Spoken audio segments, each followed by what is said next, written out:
That's better, just get a guess. Okay, so 6, 7, 8, 9, and 10. Let's see. It's number 6 is A, B, E, D, and C. So you can see number 6, 49% of people got right. Number 7, 67%. Number 8, 61. Number 9, 60. And number 10, 66. I got one right. Okay. I think we figured up on that if you get 8 of the multiple choice, you average 2 points per problem on the free response, you can get a 3. Yeah.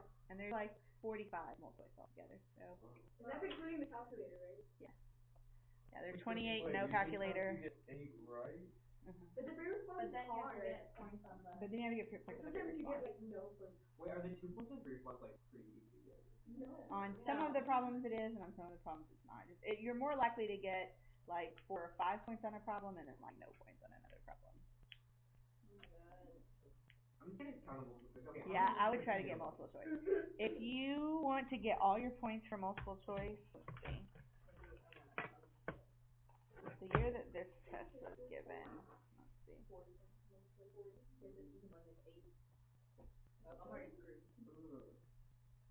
Don't they decide how? Oh wait, what hold the on. score is like? Based on how everybody does. Oh wait, I lied. It's not 8 and 2. I really hope that everyone thinks that was for really 2. unprepared. You have to get 28 of the multiple choice right and get no points on the free response.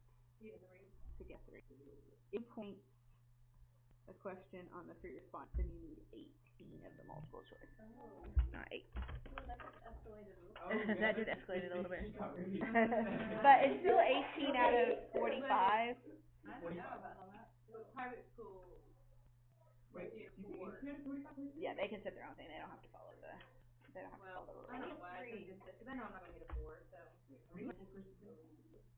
If you just want your points for multiple choice. Oh, no, like how many questions in total are there? There's 45 multiple choice and 6 free response. What about for English? It should be that. But I'm taking English. Yeah. Can we go over that? Yeah. All right. So number 6. This is called a piecewise function. So if you try to find the limit at 2, when you plug 2 into the first piece, you get 0 over 0, which means that the first piece has a hole at 2. Right? So if you factor the first piece, the top is a difference of 2 squared. Right? Then you can cancel out the x minus 2. And so when you plug 2 in now, you get 4. So it has a hole in it at 2, 4. Right? Because when you plug 2 into the first piece, after you cancel out the common factor, and then plug in the limit you get is at 4. So it means whatever shape this graph is, it's actually a line, but even if you didn't recognize that, whatever shape this is, the 2 sides come together at the hole, because there's a limit. Right? The second piece says that at 2, you have a y value of 1. So the second piece is just a point. It's saying when x is 2, y is 1. Right. So there is a limit. We were able to cancel and then plug in and get 4. But because there's a hole and the second piece did not fill the hole, it's not continuous or differentiable. You can't take the derivative at a hole and it's not continuous if there's a hole. Now if this second piece instead of 1 had said 4, then all of these would have been true. If the second piece filled the whole of the first piece, then it would have been continuous and differentiable. But because the second piece said 1 instead of 4, the point from the second piece. It right like that, right? Yeah, they would. It would? Yeah. So you should have figured it out when doing. Yes. What did you do? Because I looked at like x is not equal to. It's so because of. Yeah, what does that mean? That just means that it follows this first rule everywhere but at 2, because at 2 there's a hole in this, right? And so then the second piece is same, but at 2, since the first piece had a hole there, Instead of using that, use this second value at 2. And so at 2, they're telling you to use 1, but it doesn't fill the whole of the first piece. Okay. Does that Because make sense? there is 2 points for Yeah. at x equals 2, it's not differentiable. Right.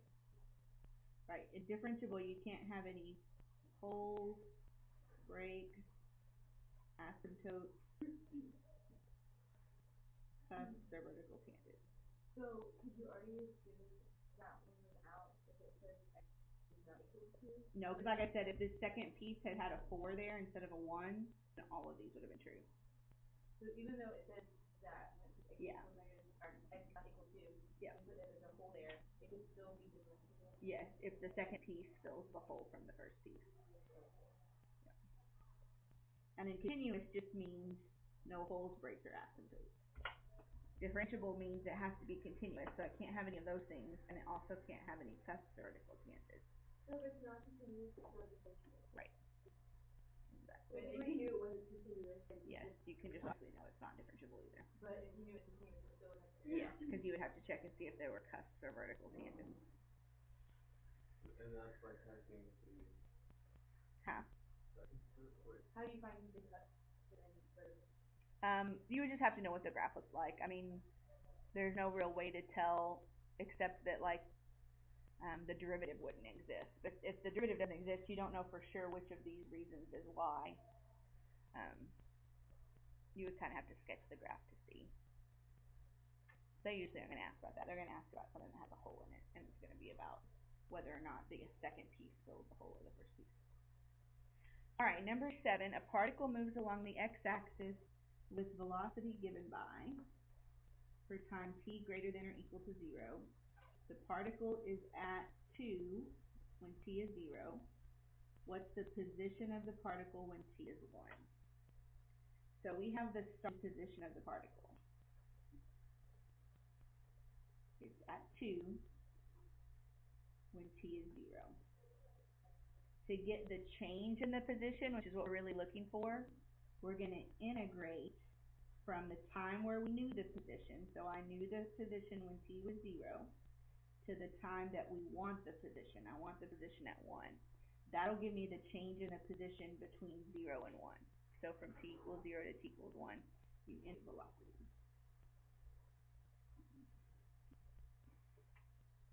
So we would just integrate that function and then plug in. Right? So if you integrate 3t squared, you're going to get 3t cubed over 3 plus 6t squared over 2. So you don't have to put c? You don't have to put c on definite integrals, because it would cancel out anyways, because we're about to plug in 1 and 0 and subtract, and the c would cancel out. I mean, it doesn't hurt. You can put c if you want to, but it should cancel out. So if I plug 1 in, I'm going to get 1 plus 3. If I plug 0 in, I'm going to get 0 plus 0. So this equals 4. And then 2 plus 4 is 6. So integrate velocity to get change in position, and then you plug in the top number minus the bottom number, and you add that to the starting position, the position that you knew from the beginning. All right, number 8, you got to use the chain rule to take the derivative of that, all right? Because this is telling you to take the derivative of the function and then plug in pi over 9. So to take the derivative of cosine 3x, you have to use the chain rule, because 3x is inside of cosine. So the derivative of the outside would be negative 9, leave the inside alone, times the derivative of the inside. So negative 3 sine, and then if you plug pi over 9 in for x, you're going to get 3 pi over 9, which is the same as pi over 3. And one of the very first things you should do when you get your test and they tell you can start is draw your big square root. It won't help you on a lot of problems, but the ones that will help you on, I mean, this is not that hard of a problem if you know it. So you do square root 0, 1, 2, 3, 4, 4, 3, 2, 1, 0 over 2. Sine on top, cosine on bottom. This is for the first quadrant, which is from 0 to pi over 2. And I just think about the fractions, so 0 to 1/2, 1/4 would be in the middle. And so if I look at my denominators, they're decreasing as I go right. So that means that the other two denominators, 6 and 3, would have to go like this. So the sine of pi over 3 is square root of 3 over 2. So -3 times the square root of 3 over 2.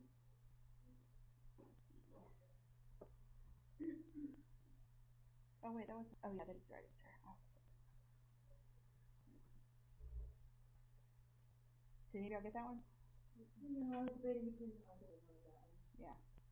I'm debating between getting A or E. That was a good one to get on. Yeah, so if you could just remember that the derivative of cosine is negative, it would be a good guess on that one to pick one that had a negative in it. Alright, number 9. This is kind of like the particle one, it's just like a different application of it, but same idea. So the graph of a piecewise linear function is shown below, shown above. G is the integral from -2 to x of f. So we would integrate this function to get G. So which of the following values is greatest? So here's -2. So I know G of -2 is 0, because if I plug -2 into this function, I'm integrating from -2 to -2, which is 0. Remember, these numbers match, it's just 0. Right. So then I could kind of go from there, right? -2 is the starting point for this function. It starts at -2. So if I go from -2 to -3, I'm going backwards, right?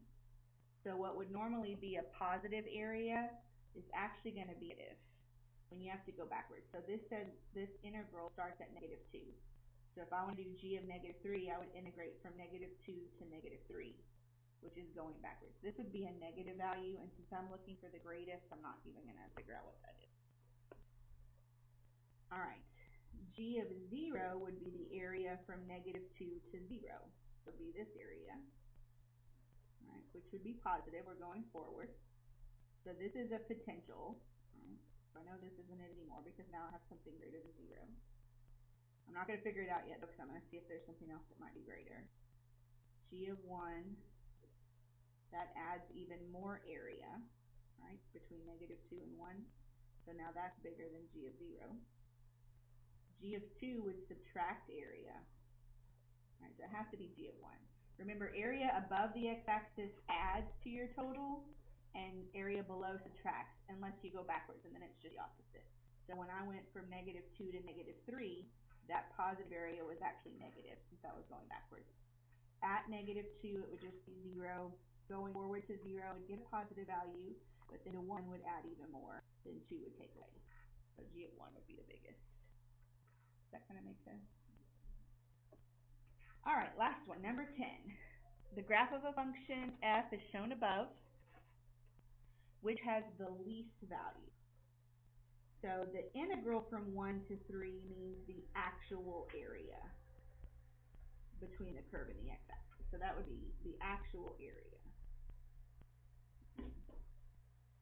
So this area here, that would be the actual area.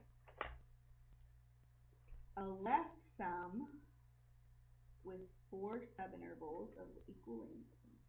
Doesn't really matter how many subintervals I use. I'm just going to draw 3. I don't feel like splitting that up into. It's going to be the same issue no matter how many subintervals I use, so we'll just do 4. So that's going to be more than the actual area. Right? So that's not close. Right? That's more than the actual area. A right Riemann sum is going to be less than the actual area.